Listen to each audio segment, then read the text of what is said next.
तो खतरा चाइना से है, उसका तो कभी जिक्र नहीं होता। वो कितना अंदर हमारे मुल्क में आ गया, उसका कभी जिक्र नहीं होता। बस हिंदुस्तान पाकिस्तान, बस यही चल रहा है। आज तक पकड़ा नहीं, अब जासूस ढूंढ रहे हैं। अब जहाँ जहाँ मुसलमान गरीब मिलेगा सब जासूस। इस मुल्क में कहाँ ले जाके छोड़ा इस आदमी ने? ये लैंग्वेज क्या बोल रहा है? प्रधानमंत्री जी को रैली करने का समय है, उनको फिल्म इंडस्ट्री के पास जाने का समय है। क्या किसी हिंदू परिवार से वो मिले जिनकी सुहाग गुजरे? हम वहाँ बैठ के खुशी मना रहे थे कि चलो किस्सा खत्म हुआ, पीए को भी हमारे पास आ गया। मालूम हुआ ट्रम्प ने हुक्म दिया, छोड़ भाग गए। मेरे साथ समाजवादी पार्टी की सांसद हैं, उनसे समझते हैं कि आज जब वो मीटिंग में शामिल हुए हैं वक्फ को लेकर, तो क्या कुछ राय है मैम? सुप्रीम कोर्ट में मामला चल रहा है, लेकिन इसके बावजूद भी इंडिया अलायंस के सांसद और मुस्लिम संगठन लगातार इस कानून के विरुद्ध में आवाज़ उठा रहे हैं। आज आप शामिल हुई हैं, आपका अपना नज़रिया क्या है वक्फ कानून को लेकर और केंद्र सरकार के रवैये को लेकर? देखिए, सदन में उनकी तादाद ज़्यादा थी।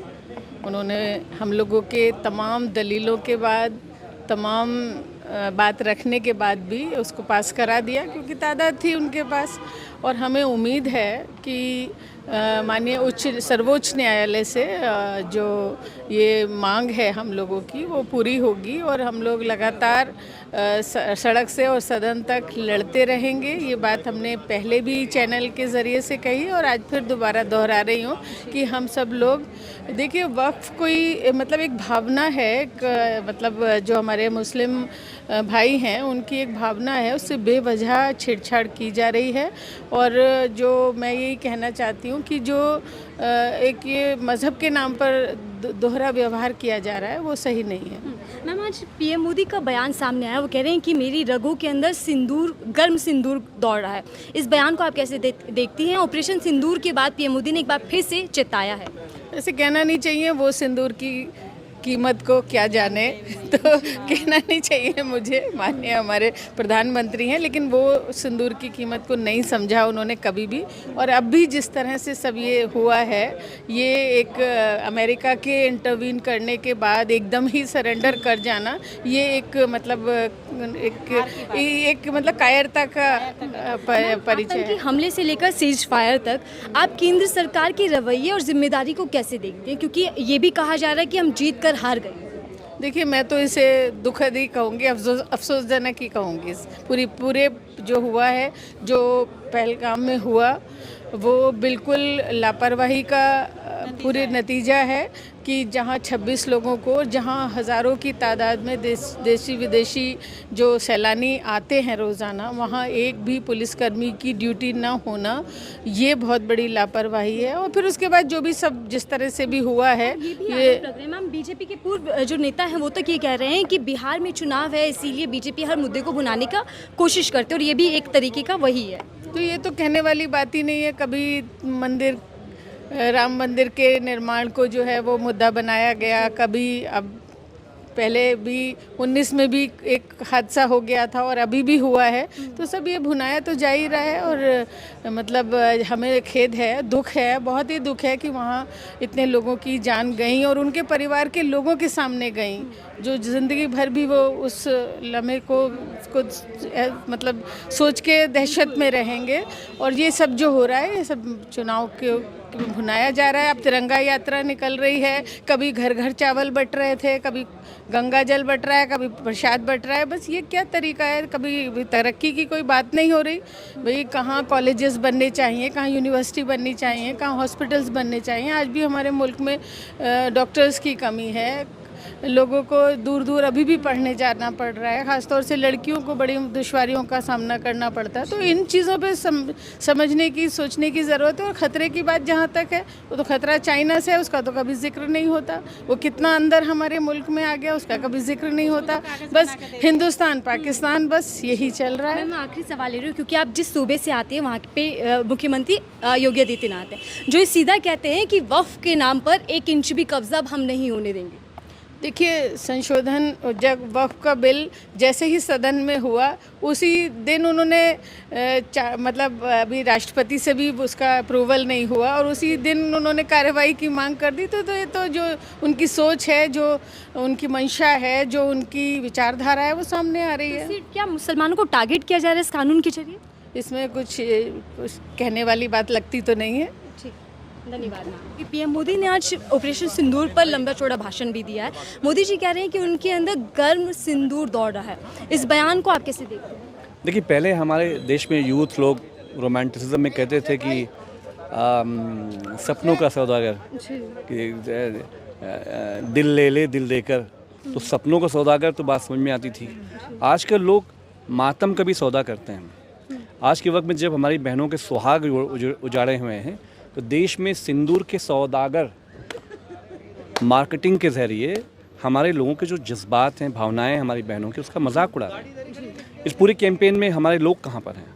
प्रधानमंत्री जी को रैली करने का समय है, उनको फिल्म इंडस्ट्री के पास जाने का समय है। क्या किसी हिंदू परिवार से वो मिले जिनके सुहाग गुजरे? क्या ऑल पार्टी डेलीगेशन में, ऑल पार्टी मीट में उनके पास समय है कि वो आके बैठ के चर्चा करें कि चीन और पाकिस्तान एक बहुत बड़ा खतरा है? एक आखिरी सवाल, बीजेपी के पूर्व जो नेता रहे हैं, मंत्री रहे हैं, यशवंत सिन्हा जी ने एक पॉडकास्ट में एक बयान दिया है कि ये सब कुछ जो हो रहा है बिहार चुनाव देखते हुए, चाहे वो बीजेपी की कोई भी रणनीति रही हो। देखिए, समाजवादी पार्टी ये समझती है कि देश का जो स्वाभिमान है वो चुनाव से समझौता नहीं होगा इसका। और सबसे जब हम इंदिरा जी को याद करते हैं, जब हम अटल बिहारी वाजपेयी साहब को याद करते हैं, तो हम ये कहते हैं कि ये दो ऐसे प्रधानमंत्री हुए जिन्होंने अमेरिका को उनकी औकात बता दी है, और एक ऐसे प्रधानमंत्री हुए, ऐसा कायर प्रधानमंत्री जो अमेरिका के सामने भारत के स्वाभिमान को, भारत के 140 करोड़ लोगों का जो दिल था, जहन था, उसको समझौता करने का काम किया। सर, आज वक्फ को लेकर जो मीटिंग अंदर चल रही है इस्लामिक कल्चर सेंटर में, लेकिन दूसरी तरफ सुप्रीम कोर्ट ने फैसले को सुरक्षित रख लिया। आप इस मीटिंग के जरिए क्या संदेश देना चाहते हैं, या फिर इस मीटिंग के मायने क्या हैं? देखिए, पूरे देश में औकाफ पे जो कुछ बात की सरकार ने जिस तरह का काला कानून पारित किया है, मुसलमानों में ही नहीं, ईसाइयों में, सिख समाज में, जैन समाज में इस बात का डर और खौफ है कि अगला नंबर हमारा है। क्योंकि मुस्लिम समाज पे सीधे सीधे डायरेक्ट अटैक है, और ये जो पूरी ज़मीनें हैं इस पे सरकार की निगाह है। वो चाहते हैं कि इसको एक्वायर करके देश के कॉर्पोरेट्स को इसको जो है लीज पर दिया जाए। तो IMCR ने और APCR ने मिलकर इस प्रोग्राम को ऑर्गेनाइज़ किया था। कोशिश ये है कि देश के हिंदू भाइयों को ये समझाया जाए कि ये जो मामला है ये आपके ख़िलाफ़ नहीं है। आपके हर मामले में मुसलमान आपका साथ देता है। आज ऐसा समय है कि जब मुसलमानों पर एक ऑनस्लॉट है, मुसलमानों के डेमोक्रेटिक राइट्स पर जब अटैक्स है, आप साथ दीजिए।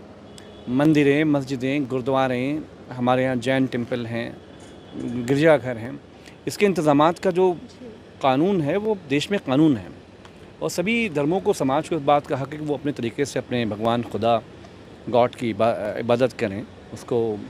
लेकिन सरकार जो है उसकी पूरी मंशा ये है कि इसको जो है एक्वायर किया जाए।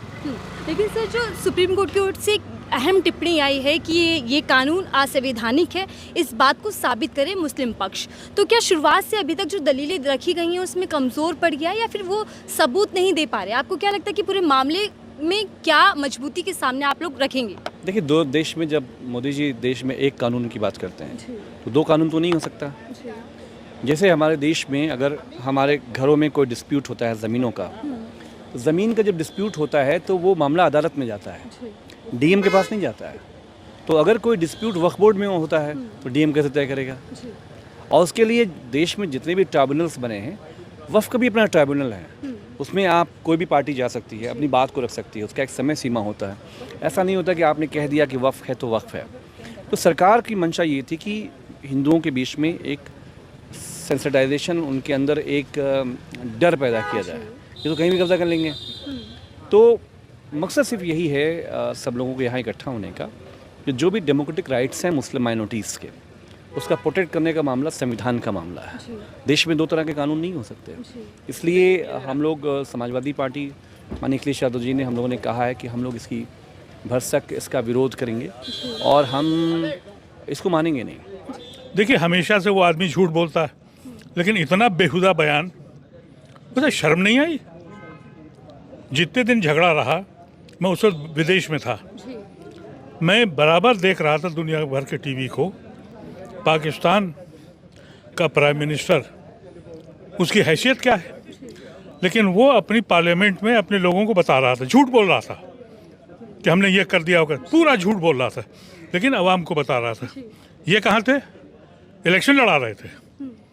अरे दुनिया में तुमने क्या, जो 4 लोगों मारे गए आज तक पकड़ा नहीं, अब जासूस ढूंढ रहे हैं। अब जहां जहां मुसलमान गरीब मिलेगा सब जासूस। इस मुल्क में कहां ले जाके छोड़ा इस आदमी ने? ये लैंग्वेज क्या बोल रहा है? तुमको तो खून दौड़ रहा है तुम्हारे अंदर, वो आदमी कहाँ गए बताओ, इस पे बहस करो। कैसे आ गए उस जालिम जिन्होंने 26-27 खानदानों को ख़त्म कर दिया? वो जालिम, उनको आज तक आप पकड़ नहीं पाए। स्केचेस बना दिए और फिर उसके बाद तमाशे कर रहे हैं। ये इलेक्शन के अलावा इस आदमी के पास कोई ऐसी वो नहीं है। अफसोस है कि इस मुल्क में कोई सवाल नहीं कर रहा है, पार्लियामेंट नहीं बुला रहे हैं, बता नहीं रहे हैं। इसी किस्म की बेहुदा बयान उसके दिमाग में हर वक्त इलेक्शन रहता है। तो क्या सर ये जो भी आतंकी हमले के बाद हम सीज फायर तक देख रहे हैं, ये सब कुछ सिर्फ चुनावी लाभ उठाने के लिए किया जा रहा है? भाई सीज फायर कहाँ हुआ? जीती हुई जंग हम हार के आ गए, ये सीज फायर था? अरे भाई सीज फायर एक 3 दिन और चलते पाकिस्तान ख़त्म था। ऐलान तो बहुत किया था पीओ को ले लेंगे, हम वहाँ बैठ के खुशी मना रहे थे कि चलो किस्सा ख़त्म हुआ, पीओ को भी हमारे पास आ गया। मालूम है ट्रम्प ने हुक्म दिया, अब छोड़ भाग गए। अरे कोई दूसरा मुल्क होता सवाल करता इनसे। और इस तरह का जो बेहुदा बयान दिया इतना शेमलेस है कि किसी प्राइम मिनिस्टर को ऐसा बोलना नहीं चाहिए था। देखिए, मजलिस के हम सिपाही हैं और हमारी पार्टी की एक आइडियोलॉजी है कि जब हमारे आंतरिक मुद्दों की बातचीत होती है, हम जमकर अपनी इस लोकतांत्रिक स्पेस में एक लड़ाई लड़ते हैं, संसद से लेकर सड़क तक, सुप्रीम कोर्ट तक। इस वक्त जब वक्फ का मुद्दा चल रहा था, हमने लंबी लड़ाई लड़ रहे हैं। CNRC में भी लड़ाई लड़ी, हर मुद्दों पर प्रमुखता के साथ मुखर आवाज़ बन के एक मजबूत लड़ाई लड़ी। लेकिन जब देश की बात आई, नेशनल ड्यूटी की बात आई, तो हमने कहा सारे मतभेद भुला के अपने देश की सेना के साथ, अपनी सरकार का साथ देना चाहिए। क्योंकि इस वक्त लड़ाई सिर्फ मॉडर्न वारफेयर्स और मिलिट्री की नहीं है, बल्कि वार ऑफ नैरेटिव्स भी है। अंतर्राष्ट्रीय पटल पर हो चाहे राष्ट्रीय मीडिया पर हो, सदर मजलिस बैरिस्टर असदुद्दीन ओवैसी साहब ने देश के लिए, अपनी सेना के लिए जितना बेहतरीन नैरेटिव पेश किया है, मुझे नहीं लगता कि विपक्ष के किसी नेता ने ऐसा किया होगा, जिसकी सराहना अभी भी देश राष्ट्रीय अंतर्राष्ट्रीय स्तर पर है। और हमने भी यही सीखा, हमने भी यही कहा तमाम जो हमें मीडिया के प्लेटफॉर्म जहाँ भी उपलब्ध। लेकिन हमने इसमें राजनीति नहीं की, हमने इसमें अपना वोट बैंक नहीं देखा। लेकिन कुछ ऐसे लोग हैं जो बेशर्मी की हद पार कर चुके हैं। वो इस पहलगाम की घटना में जो हमारी बेटियों के सुहाग उजड़े हैं, जिस सिंदूर जो माथे से उजड़ा है, उस पर राजनीति ढूंढ रहे हैं। ये बड़ा शर्मनाक है, दुर्भाग्यपूर्ण है और ये नहीं होना चाहिए। एक सभ्य देश के लिए, एक बड़े भारत जैसे लोकतांत्रिक देश के लिए इस तरह की नज़ीर नहीं पेश करनी। दुनिया की नज़रों से अगर आप देखेंगे तो आपको लगेगा कि कहीं ना कहीं हम उस वार ऑफ नैरेटिव्स में थोड़ा सा 19 साबित हुए। उसकी वजह है विजय शाह जैसे लोग, उसकी वजह है यहाँ से वो क्या बोलते हैं, मुसलमानों के इस्लामी झंडा जलाने वाले लोग। इन्होंने ये नैरेटिव पेश किया कि देखो मुसलमान कितना भी देशभक्त हो जाए, मुसलमान मुसीबत में कितना भी सरकार का साथ दे दे, जो सरकार बरसों से मुसलमानों को तड़पा रही थी, उसका दमन कर रही थी, उसके अधिकारों को छीनने की कोशिश कर रही थी, आज जब देश की बात आई तो एक सुर में 30 करोड़ मुसलमानों ने सरकार का साथ दिया। कश्मीर से लेकर कन्याकुमारी तक लोगों ने आतंकवाद का इतनी मजबूती से खंडन किया है, दिफा किया है। चाहे वो पुंछ के अंदर शहीद होने वाले 2 बच्चे थे, चाहे कारी साहब थे, चाहे जंटू शेख जैसे शहादत पाने वाले हों, या मोहम्मद शहनवाज जैसे हमारे यहाँ से फ़ौज के साथी हों जिन्होंने देश के लिए शहादत। लेकिन कर्नल सोफिया कुरैशी जिन्होंने मंच पर राष्ट्रीय अंतर्राष्ट्रीय पटल पर आने के बाद इस पूरे वार ऑफ नैरेटिव्स को इतनी खूबसूरती से, इतनी जाबाजी के साथ, इतनी आर्टिकुलेट वे में जो रखा है, वो जो गर्व का जो पल था वो धीरे धीरे डिमिनिश होते हुए वो शर्म में बदल गया, क्योंकि इसी देश में विजय शाह जैसे लोग हैं जो कर्नल सोफिया कुरैशी जैसी बेटी को आतंकवाद के साथ जोड़ दे। वो माइंडसेट है, वो मानसिकता है कि मुसलमान अगर है तो उसको आतंकवाद के साथ जोड़ दो, उसको एक कम्युनिटी को यहाँ से डेमोनाइज करो।